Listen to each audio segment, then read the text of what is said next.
Welcome to the Wheeler Institute COVID-19 series webinar on UK firms and COVID-19, survival, management, and strategy. My name is Rajesh Chandy. I'm a professor at London Business School and co-academic director of the Wheeler Institute for Business and Development. And this is the second in a series of 5 webinars that are focused on the impact and the consequences of COVID-19 on the UK economy. We're thrilled to have you here, and we're especially thrilled to be hosting 2 extremely distinguished colleagues, faculty members, who are well known globally for their work on very related topics, specifically related to management and strategy.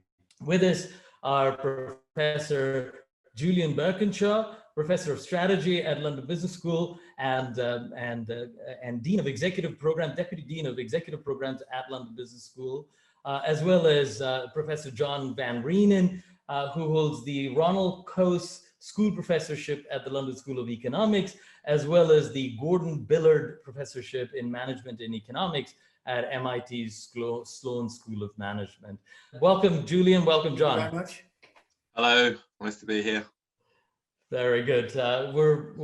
These are remarkable times, and we're absolutely grateful to have your input on these issues that many have on their minds.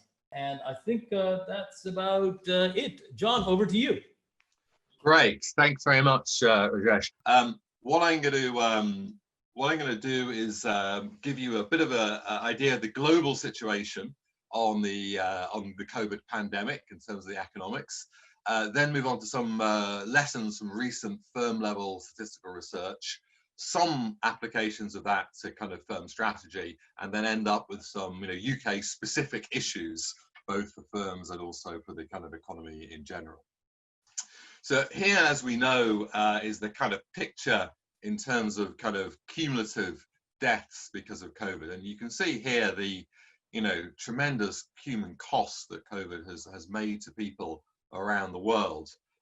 In particular, you can see that the US is the top with about 100,000 people dead, and the UK is second with about over 40,000 people dead now from COVID.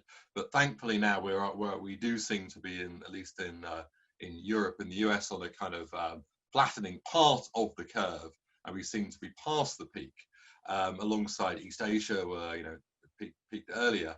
However, it's worth bearing in mind that this is not the case in all countries. So South America and Africa and in parts of South Asia, there's still a kind of rapid upward slope. I mean, the one country which seems to be overtaking the UK was actually Brazil in terms of death. So clearly there's a way to go in terms of the overall impact. Already, as we know, there has been a huge economic impact of the crisis. So a report which came out, I think it was yesterday or the day before, from the OECD, was predicting global GDP was going to be down this year by about 6%. The UK, they forecast this year was going to be down by 11.5%, with our unemployment doubling to about 10% and our public deficit rising to about 14%. So this is very dramatic in a historical perspective. So this is in terms of global growth. The world is the kind of red line, the OECD is the green bars, and you can see the collapse in GDP we've already experienced has been worse than it was in the financial crisis. People are talking about this as the worst recession since the Great Depression, or potentially even worse than that. In the UK, and the numbers just came out from the ONS a few hours ago, that the fall of GDP in April was over 20%, and that's the biggest decline kind of on record. So that's a very dramatic. Now, hopefully this will be the worst. April was the first full lockdown month. May, we started to come out of lockdown, so things will potentially improve. But falls of GDP in a single month have just never been seen like this since we've been recording the numbers. So the big shock to GDP has mainly been from the lockdown and from the correct policy choice, in my view, because of the health emergency. And it's worth bearing in mind because that's different from a typical recession. A typical recession, I think, of the global financial crisis was an economic emergency. In that case, a financial crisis which caused an economic collapse. This is a collapse which has mainly been due to the kind of policy response. Now, it's not all due to the policy response. People would have chosen to, cut down on consumption, go out less, even in the absence of a kind of lockdown. So, but a lot of the impact has been from the kind of policy response, the right policy response. Now, as we emerge from the lockdown, the impact, as we'll discuss, is going to be different across different places, obviously across different countries, but even within the UK, it's going to be different across different localities, ages, occupation, industries. And that should be the correct way of emerging from it, because things are different in different places. The key thing we need is this 3 T's. The testing, the tracking and tracing, in order to monitor as we come out from the lockdown how things are developing. Do we need to adjust things in response to, say, another wave coming? And we should prelude all of this by saying there's enormous uncertainty. So there's uncertainties around what the policy responses are going to be. There's uncertainties about what worker and consumer responses are going to be. And there's uncertainties over whether we might have a second or third wave of the pandemic, as happened in the last fully global pandemic, which was probably the 1918 Spanish flu. So that's the kind of overall picture. What about turning to a more micro level and looking at firms? Well, I'm just going to kind of give you my overall take on some of the key lessons we've learned from the last decade or two, when we've managed to get very detailed information on firms and establishments across the entire economy, across many different countries. And I think the first thing, this won't be a surprise for you business people in the audience, is that what has been documented is the huge differences and variety of experiences that firms face in normal times as well as in abnormal times. So if you look at a typical US industry, even a very finely grained industry like synthetic cement, there's an enormous difference in productivity between the firms, say, at the top 10% and the bottom 10% of the distribution, a factor of something 4 to 1 in terms of their output per worker. And those very big differences you see in a number of dimensions, not just in productivity, but in profits, in, as I show you, in management practices, a number of different things. And it's very important to bear in mind that when we think of economic growth, about half of all aggregate productivity growth is from firms having output and employment reallocated across these different types of heterogeneous firms. In particular, what happens is markets will deliver more output towards the more productive, more efficient, more innovative firms, and the less productive, the worse managed firms will kind of shrink and exit. And that reallocation process accounts for a massive part of growth, about half of all growth. It's not all firms going to be more productive at the same time. It's this reallocation process which is equally important. And crises are bad, but crises are often times of great reallocation, great creative destruction, as kind of Schumpeter emphasized. So one of the things which happens during recessions, and will happen a lot as we come out of this, will be a lot of reallocation between different types of industries and between different types of firms. And the real challenge from a kind of policy and business point of view is how to facilitate this reallocation, because change has got to happen, workers have got to move, assets have got to move, but whilst minimizing that pain of dislocation. So minimizing the kind of losses which could be due to unemployment, the losses of human capital, the skills become obsolete, the losses of kind of fixed capital as this has to be moved across different occupations, so and different industries. So this is a key policy challenge, and the most difficult thing that we have to navigate. So just in terms of looking at kind of this management dimension, in work with Nick Bloom and Raphael Assadon and many other people, we've tried to document management quality on a few dimensions across different countries. The methodology here is basically around certain core aspects of management, more operational things to do with tracking data, to do with setting sensible targets, to do with hiring and human resource management practices around hiring and firing and promotion. So then these are not the strategic highfalutin things, these are more nitty-gritty productivity related things. So if you look at average management scores or management quality across the different countries, this is about 25,000 different firms across 35 countries. The average scores look a lot like the average productivity distribution. The UK is not doing too badly. We're not in the kind of top group of firms like the US, Japan, and Germany, but we're not doing too badly. And as you go down, you see, you know, as you might imagine, Southern European countries more in the middle, developing countries more towards the bottom.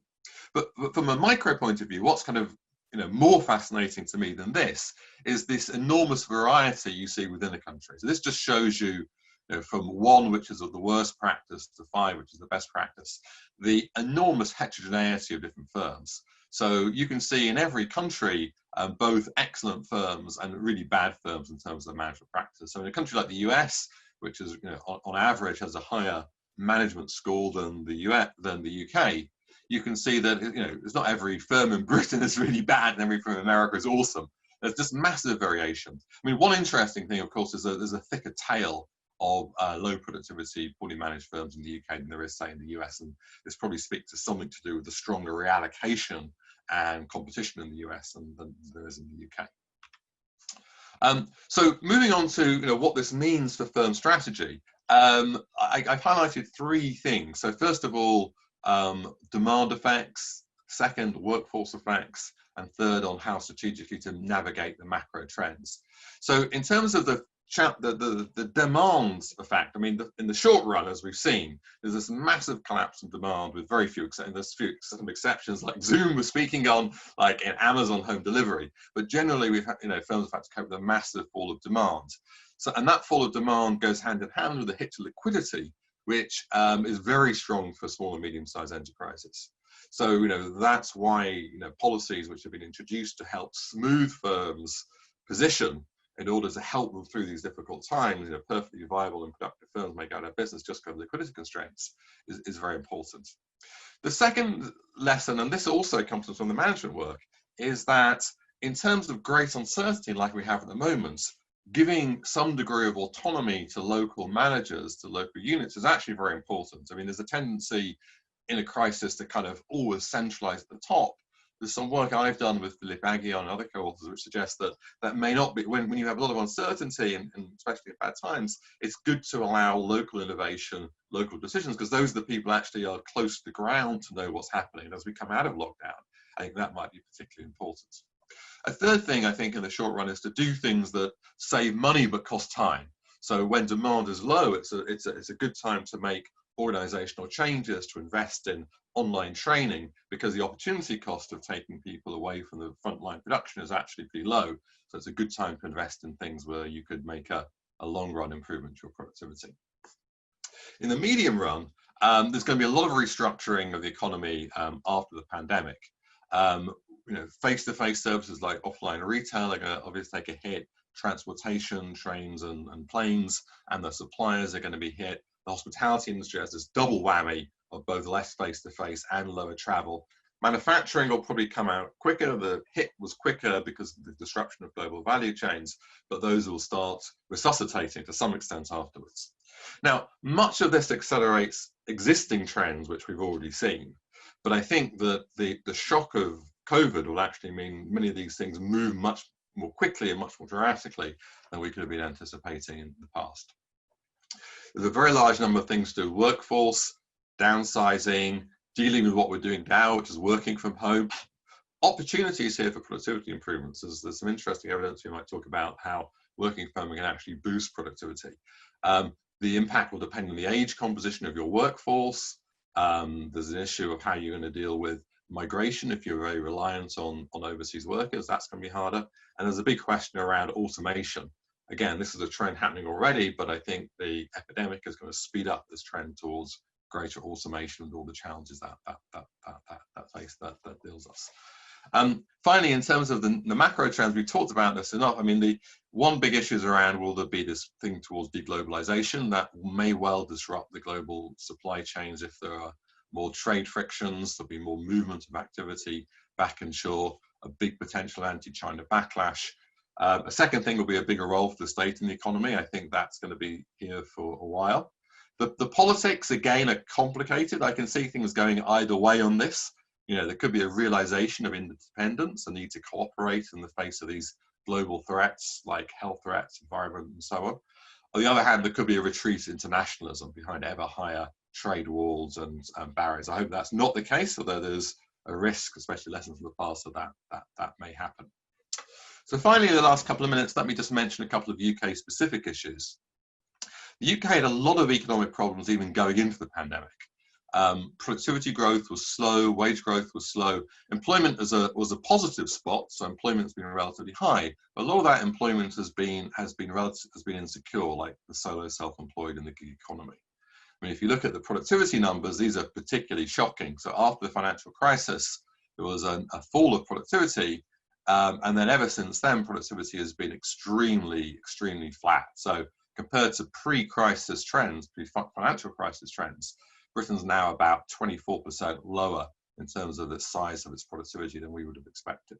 And unsurprisingly, wages have kind of followed that. So if you look at wage growth follows productivity as it did pre-crisis, then post-global financial crisis, wages have kind of collapsed and only kind of returned to the levels they were at last year. So, very disappointing wage growth.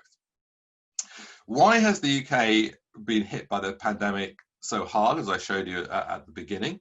Well, the pandemic hit is particularly bad, partly because of just the UK as a large service sector, which relies on face-to-face interaction. That has been particularly hard hit. But I would say another reason is that the UK government's response, although in some respects, as I mentioned, in terms of the kind of wage furlough, the furlough program and the firm support program has been positive, the health response to the pandemic has left a lot to be desired. So the initial prevarication over going into a lockdown, flirting with herd immunity was clearly in retrospect a mistake. The slow increase of testing, the loss of trust over different political events, and I think all of these have contributed to some of both the poor economic performance and also the kind of relatively high cumulative death rate. So this is what I mentioned. This is the OECD's projections at the end of the year. The UK is not looking in a great position. I mean, it's not, it's at the bottom of the pack. It's not a lot worse than Italy and France, but it's still worse than many other countries like Germany and other countries around the world. And of course, the other thing that we have to contend with coming down the line is Brexit. And as you know from my writings, the consensus is that Brexit's going to cause some economic damage to the UK because of higher tariff and non-tariff barriers and low FDI. The idea that somehow these costs are low because of the pandemic is just not correct. It's having to deal with higher trade barriers when the economy is weak is like kicking the economy when it's down, and that is generally not a good idea. So I think the implication of this is that no deal should be avoided at all costs. And I think realistically, a delay in Brexit, in the kind of the withdrawal period end date is inevitable. This can't be done by the end of this year. So in conclusion, I mean, these are tough times, especially for the UK, but there are opportunities for change. This is a time of potential reallocation. So at the macro level, if we can get the reallocation right, this can be a way of getting growth. And at the micro level, at the firm level, this is the time in which there's an opportunity for a lot of organizational change, a lot of innovation, which I'm sure Julian's going to talk about in his next presentation. Thank you very much. Thank you, John. So I'm going to take over, and just give me 1 second to share my screen with you. Hopefully you can see my screen fine. So yes, thanks. I'm going to make some complementary observations about the challenges that UK firms are facing through this crisis and beyond. And I, of course, take a more of a sort of a company-specific point of view, the view, if you like, of the strategy officer or the chief executive in a company. And let me start with a simple observation, which is that most big companies, and indeed smaller ones as well, when they make their plans, they put forward some sort of projections to the outside world, and indeed internal planners will make these same types of projections to their chief executive of a beautiful kind of gradually rising slope of opportunity, whether measured in revenues or profits or whatever. A little bit of sensitivity analysis just to prove that we recognize that the world is not completely predictable. But the truth is, of course, that the world never looks anything like that, and particularly not today. And if you actually look at how things work out in practice, usually what we see is a series of bumps in the road. We're obviously living through a huge one, but there are often many minor ones as well. We can call those sudden death threats. But we also have the upside potential opportunities, the golden opportunities, as my former colleague Don Sau used to say. And the point is a very simple one, which is that we know that the world is going to be bumpy and unpredictable, but we don't know the specifics of when those bumps, whether they're positive bumps or negative bumps, will occur. And so what that means is, in order to prepare for such a reality, and we've been doing this sort of anyway, but it's become much more important to do it now, is that we've got to change our point of view on how we develop strategy. We used to believe, and this was never completely true, that we could actually develop strategy in a kind of very carefully thought out process, almost like a chess grandmaster who's looking at the chessboard, planning 2 or 3 steps ahead, trying to figure out what moves to make in order to beat competitors and so forth. As I said, that was always a stylized and simplistic view of the world that was never completely true, but I think it is safe to say that today it is completely irrelevant, and that what we should be doing is figuring out a way of coping with the fog of the future. Imagine you are driving down a highway which is highly foggy, where we have to drive a little bit more slowly, where we have to be prepared to veer very quickly as we see a large truck appear in front of us out of the mist. That's a metaphor which hopefully you find useful. We have to use very different methods to do that. We have to be prepared to think in terms of scenario planning. We have to think in terms of developing options, building out resources and activities which give us an opportunity to do things in a particular way, or perhaps go in a different way. All of these things are part of the sort of the strategic manager's toolkit today. And as we think particularly around the crisis situation, I think we've got to also change the sort of the metaphor that we use for thinking about strategy. We used to spend a lot of time talking about strategic agility. And indeed, this word agile, most of you will be very familiar with it in a business context as well as in a layman's context. Agile being essentially a way of building teams that make them much more iterative and fast-moving and responsive to customer needs. And I do think that agility is still important, but in fact, a much more useful metaphor for what businesses should be doing today is resilience. If agility is more about upside opportunity, resilience is more about managing downside risk. And that image there, hopefully you can see there's a tree desperately trying to put down roots in a soil which doesn't exist, if you see what I mean. Nature is very resilient. Natural systems are resilient to all sorts of horrible things happening in the natural environment. And so that's quite a useful metaphor, actually, to think in terms of what we as businesses should be doing. We're trying to build a capacity in our system to absorb disturbance and to still retain the basic function and structure of that organization. Resilience is, I think, the watchword for every significant business today. But resilience takes a number of different forms, and I'm touching on something that John said, but let me just play out the argument in a little bit more depth, which is that as a company is facing the existential threat in many cases of the crisis, we can almost think of a hierarchy of needs. You probably remember Maslow's hierarchy of human needs from when you were studying many years ago. There's a sort of a version of it going on here. You know, the bottom of the hierarchy is as always, survival, which is about initially, of course, basic liquidity. Do we have enough money to keep our operations afloat? And in some cases, many cases, the answer is no, which is why the government in the UK and elsewhere has stepped in with huge furlough and bailout schemes and so forth. Next up on the list is what I'm calling operational resilience, which is this notion that we're keeping our existing business operations going. We've got actually access to the supply of the products and services and components that we need to function. We've got access to a decent amount of financing. And operational resilience is what I think most companies have kind of gone through the basic survival analysis. Now they're saying, how can we keep the show on the road in terms of getting products and services to our customers in an effective way? And then the top level is what I'm calling strategic resilience, which is a slightly different phenomenon, because it's about saying that the world is changing in ways that we cannot predict, and particularly our customer needs themselves are changing. So operational resilience says, I can continue to service my existing customers using my existing business model. Strategic resilience says I can adapt my business model as customers' needs themselves change. Strategic resilience is almost always, by definition, a longer time frame conversation than operational resilience. So those are the levels, and I'm going to come back to that before I'm done for sure. But let me now switch to the UK specific context. So in anticipation of this webinar, just over the last couple of days, I started digging around, going to the ONS Office for National Statistics data, just to remind myself, if you like, how best to sort of dimensionalize the UK economy. And I simply took, and many of you will have seen versions of this data over the years, I've simply taken the 10 largest sectors of the UK economy using the categories that the ONS uses and looked at them by size. So 4.5 million people work in the UK in the category that they call human health and social work. There's lots of hospitals in there. There's lots of social type services as well.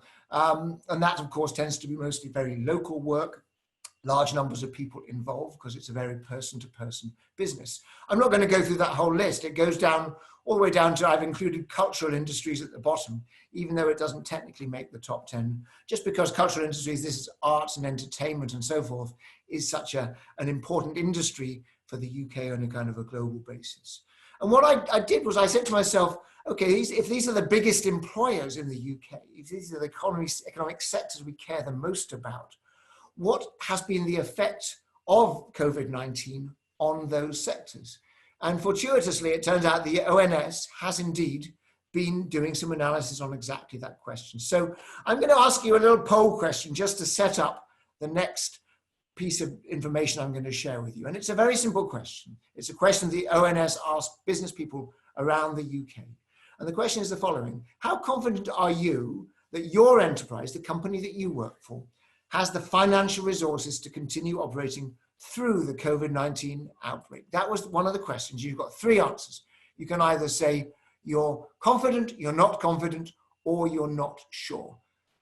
And what we'll do is we'll just give you 10 seconds to answer that question. And then once that 10 seconds or so is up, we're going to see the results on our screen and we can take a look at what you have to say.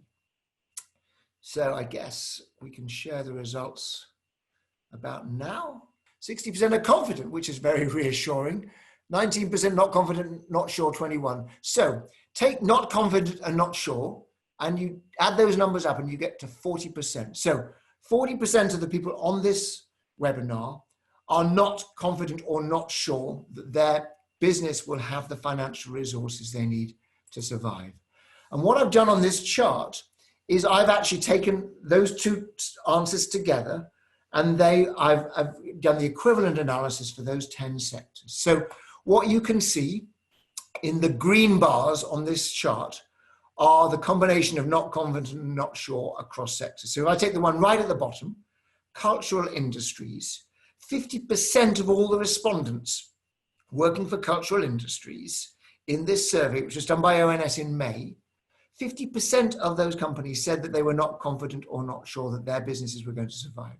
So it's a slightly different time frame, it's a month earlier, but obviously it's a slightly bigger percentage than that represented in the room. Now, obviously what we've now got is a comparison across the different sectors of the economy. And the simple point I'm trying to get across is that, of course, we're going to see huge variations by sector.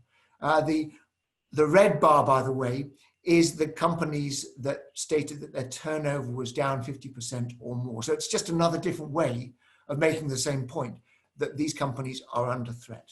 And so the simple takeaway, if you want to have a simple version of what comes out of this, is you can identify, certainly there are 4 sectors: retail, wholesale, construction, accommodation, food service, this is includes hotels, restaurants and so forth, and cultural industries, arts and entertainment, are the most badly hit by the epidemic, by the pandemic. I guess no one is surprised by that. I mean, all I'm doing is putting a little bit of structure and systematic data behind what we have experienced as individuals, talking to friends, and in terms of which businesses are allowed to be open and which ones are not. But we can go a little bit further, because I think that is a useful insight in and of itself. But what I want to try to do is then link that up to Brexit, because what is the impact of Brexit on the British economy? As John said, it's not going to be good. I absolutely share John's view about Brexit not being a good idea. That's a personal view. There's lots of data to back it up. But how do we decide which sectors of the economy are the worst hit? Now, you cannot find definitive data on this point. It just does not exist because it depends a lot on what the particular view of the person is. So what I've attempted to do, and a big blue bubble is badly hit, and a small blue bubble is medium hit, and no bubble is less badly hit.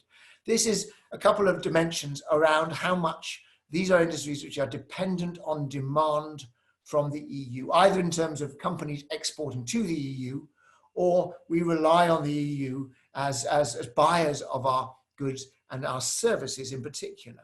And what this analysis suggests, which is kind of interesting, I didn't know this was going to happen when I did the analysis.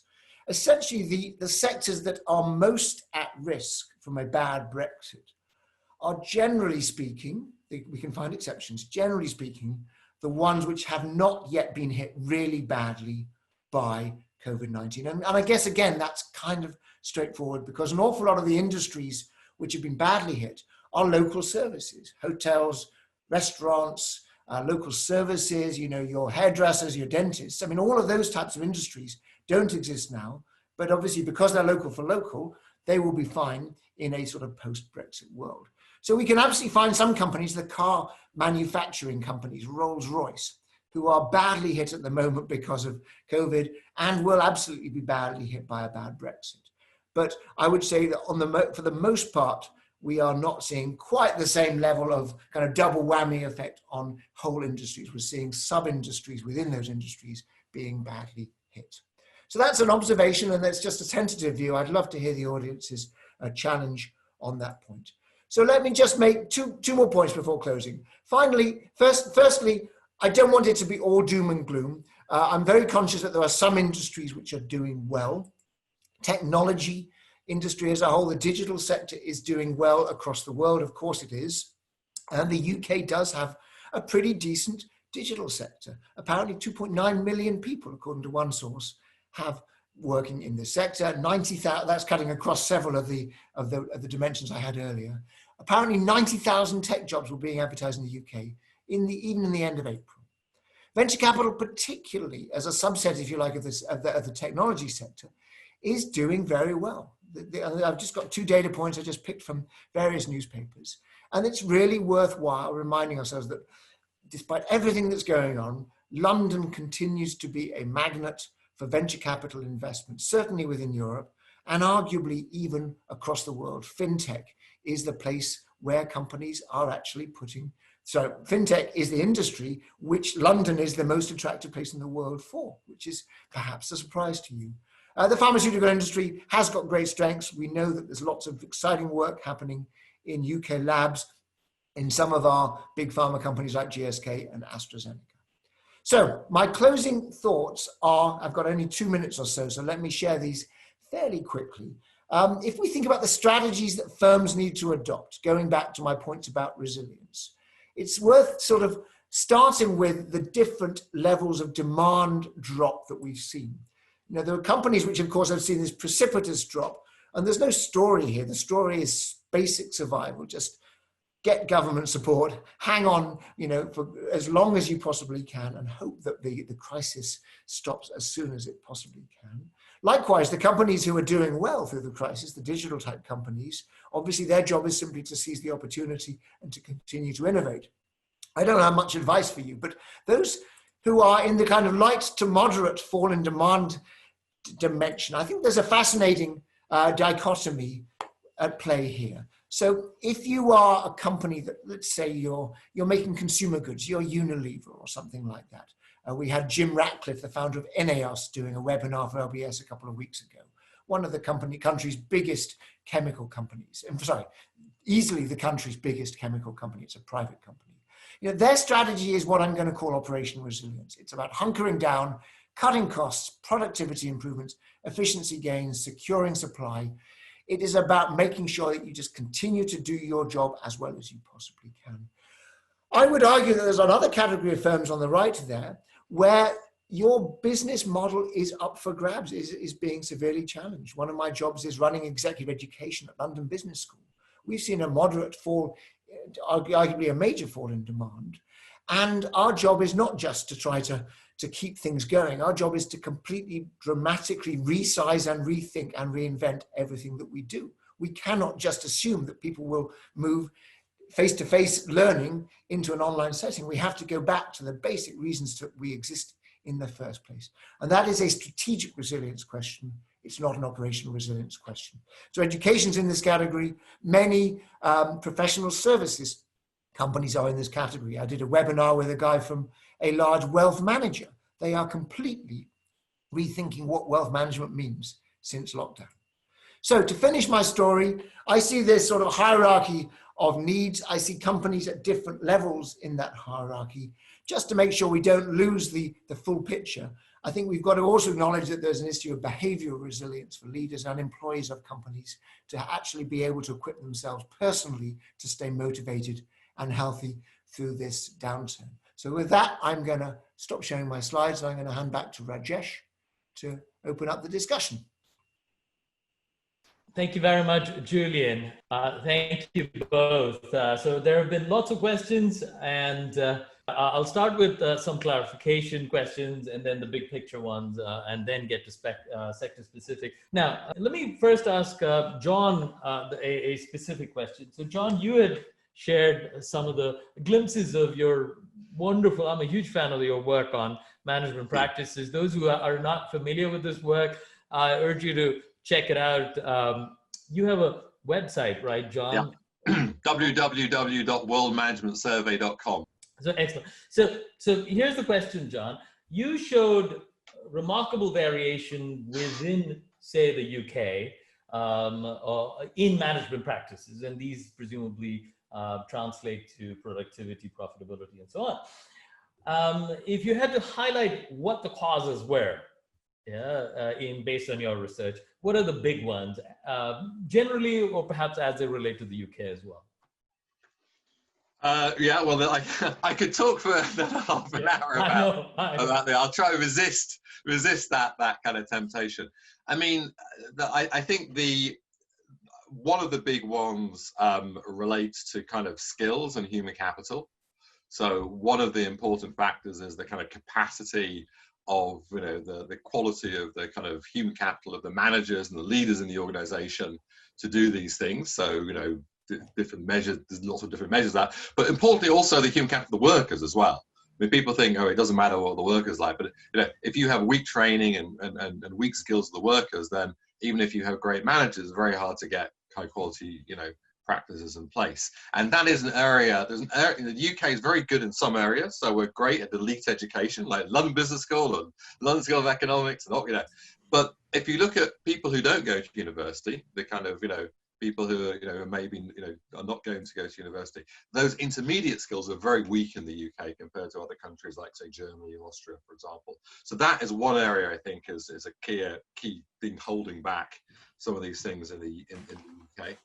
A second set of things is around kind of, you might call it governance and organization. So we found that, and I hope this, doesn't insult anybody listening, that, family-run firms tend to have, less advanced management practices than organizations which have, which have more professional managers in. So it's not whether you're owned or not by a family, it's who you appoint. And often family-owned firms tend to appoint like the eldest son or the eldest grandson of the founder to run it. That is sometimes, but generally not necessarily the best person to run the firm. So that's another kind of factor. So compared to the US, for example, the UK has a lot more kind of family-run firms. Even compared to Germany, actually. Germany's a lot of family-owned firms, little stars. They tend to get professional managers in. A third group of factors, and I'll end here, is, I think, broadly you could call it around kind of information. And, one of the things that we found is that, a lot of companies don't know how badly managed they are. A lot of companies we spoke to thought they were absolutely fantastic, but it turns out when you actually benchmark them, they're actually not doing so well. So, and this is especially true for small and medium-sized enterprises. It's especially true in, developing countries. So I think there is a role here for ways of improving the information that companies have in terms of where they stand in terms of the different types of management, different type of strategy, and also how, to help companies in terms of improving their management practices. And that diffusion of information and degree of support, I think, is in some dimensions weaker in the UK than, say, some other countries, in terms of the way you improve the information, improve the benchmarking, and so on. So those are just 3 ideas to throw in there. And as you rightly say, there's a lot of rich insights from that work. I will note 2 things based on what you just mentioned before I go to Julian. One is we have a webinar coming up as part of this series on the UK economy on the National Health Service and research on the National Health Service. So John, you and Rafaela Sadun have and colleagues have a paper on leadership in the National Health Service. And we will be talking about that work I think in a week or so. More details on that coming up at the end of this webinar. And to your point about human capital, of course, we celebrate our NHS heroes. One of the open questions is, do those heroes include, certainly for bravery, maybe they do, but do those also include in terms of skills and management practices, the managers of NHS operations? So we'll touch on that later on. I will also note for the entrepreneurs in the group, one of the other insights from your work on governance was founder-led companies tend to have worse management practices, I seem to recall, than all the other kinds of firms as well. So just something to keep in mind. There's probably massive variation on that as well. Julian, a question related to this. So you showed those differences in ability to survive or get through this the pandemic or this period of crisis, and we saw the poll numbers. And certain industries had really stark differences. It seems like professional services. Ken Fowley asks, professional services. There's a huge stark difference between those who say, about 50% say green, i.e. we will survive, we'll be fine, and 50% say red, we will not. Any predictions, perhaps related to John's comments as well? It's a fascinating question, and indeed I literally yesterday pulled out this data, right, because I was preparing for this talk. And what the ONS has done, they've asked about 20 questions, all different ways of trying to tap into how badly is the COVID-19 pandemic affecting your business. And so I just pulled out those 2. And as you say, let's to make sure the audience knows what we're talking about. In professional services and R&D organizations, only I think 20% said that their turnover was down 50% or more, whereas something like 40% or a much higher number said that they were not confident that they were going to survive. And so I'm not sure I can completely interpret, and in some ways I'm almost not going to try. What I would encourage the audience to do is just simply go to the ONS. It's very easy to find. You just simply Google on ONS, on Office of National Statistics, response to COVID-19, and you can pull out that data set yourself and you can take a look at it. And it is kind of interesting to kind of look through all the different dimensions that exist there. So great. I'm afraid that's the best I can do, given that I'm almost as new to this data as everybody who's listening. So, yeah, lots of food for thought. A big picture question from Ellen Ray. Both of you implied something that is very relevant to this picture of well-run versus otherwise, and firms not surviving versus thriving. The question that Ellen has is, do you think that creative destruction of this process that Schumpeter points out that leads to remarkable innovation and higher productivity at the cost of destruction in certain areas, do you think that creative destruction should be slowed for some time beyond the current policy measures in order to prevent massive rise in unemployment, presumably for instance, on automation, for example? Do you think that the government should try to, or others should try to slow that process of creative destruction? It's good. I mean, do you want to go first, John? Sure. Of course. Hi, Helen. Thanks for coming.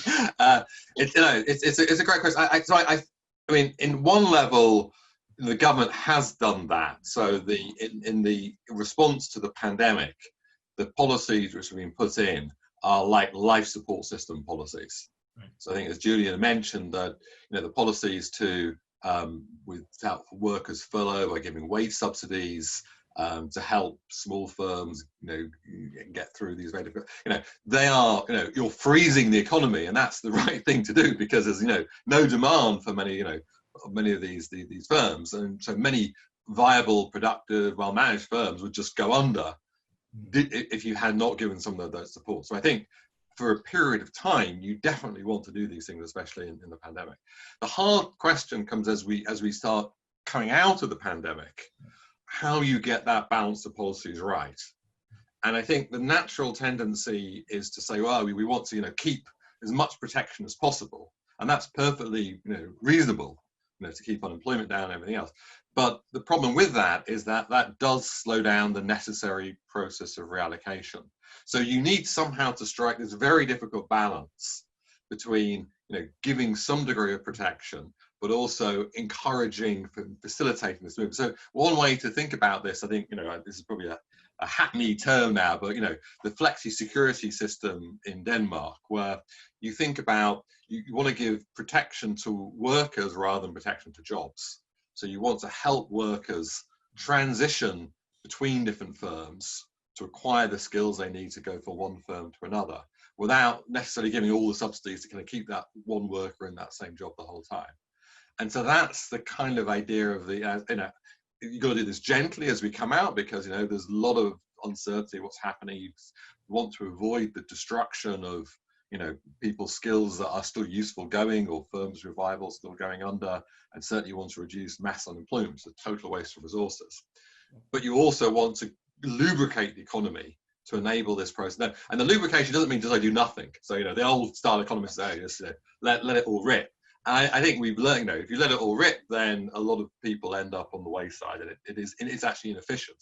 But you want to think of the economy as one which kind of enables this reallocation to take place, but gives some protection to reduce the cost of stranded assets, human and non-human stranded assets. Yeah. And just a small line on that. It was well said, and of course I'm not going to repeat what John said, but when I talk to executives in companies, which I'm spending a lot of time doing, of course, first of all, that process was well underway with the whole digitization, the digital revolution that we were going through anyway. The COVID-19 thing, of course, accelerates that process. And indeed, it's completely appropriate that the government is to some degree putting some brakes on that, because I see every industry out there that company executives are scrambling for new ways of doing things. That destruction will happen anyway. We know that the creative juices are flowing already, and I don't think anything the government can do will stop companies now experimenting with new and better ways of working. So this is going to happen.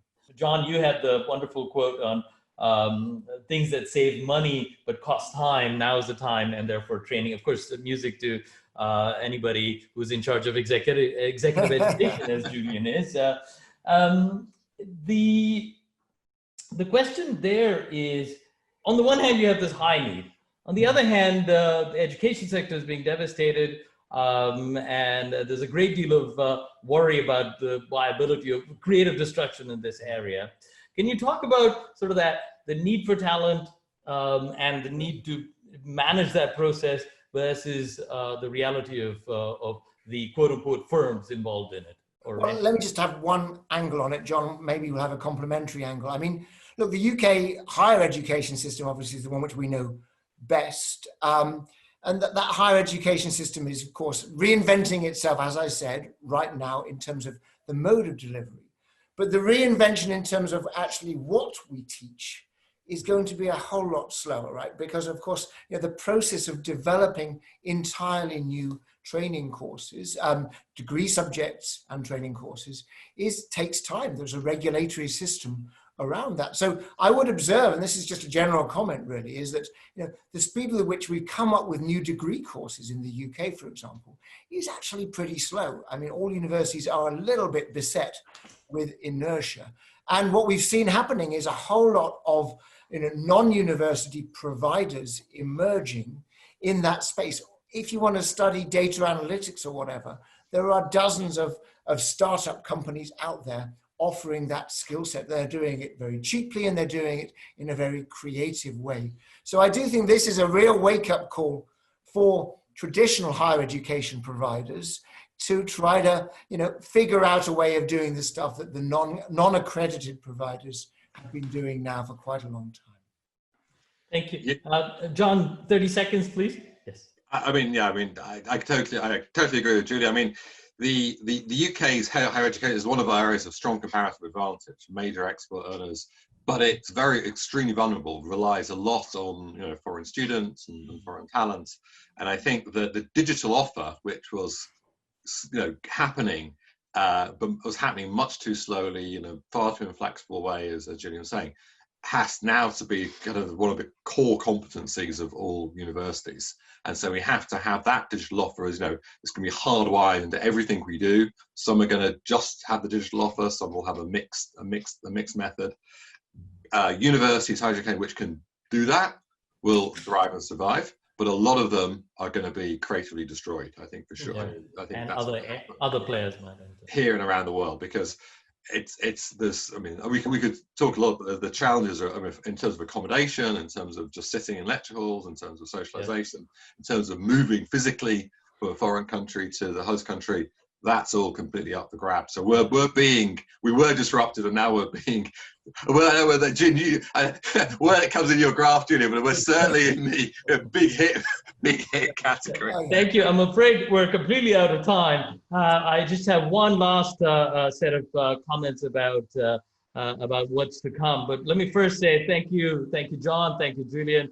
Wonderfully animated and insightful comments. Thank you. Lots of questions. We'll no doubt continue to have these discussions, which is a good segue into our next point about the upcoming webinars as part of this series. So the very next seminar is about financial policy and UK business. Ellen Ray, who's been sending us questions, some of which we managed to answer, will be on with Paolo Surico. That's on this coming Monday. And following that, you will note several others, and we will actually have lots of opportunities. If you haven't had the responses to those, the questions you've already asked, you'll have lots of opportunities in the next few weeks to answer those around behavioral responses and UK exit strategies, as well as a webinar specific to something that's dear to many of our hearts around the UK NHS. Thank you very much. I will also, let me encourage you to visit our Wheeler Institute for Business and Development website, where we have recordings of previous webinars, and this particular one will be available soon as well as insights that are specific to COVID and global more broadly as well. Thank you very much, and we'll see you next time.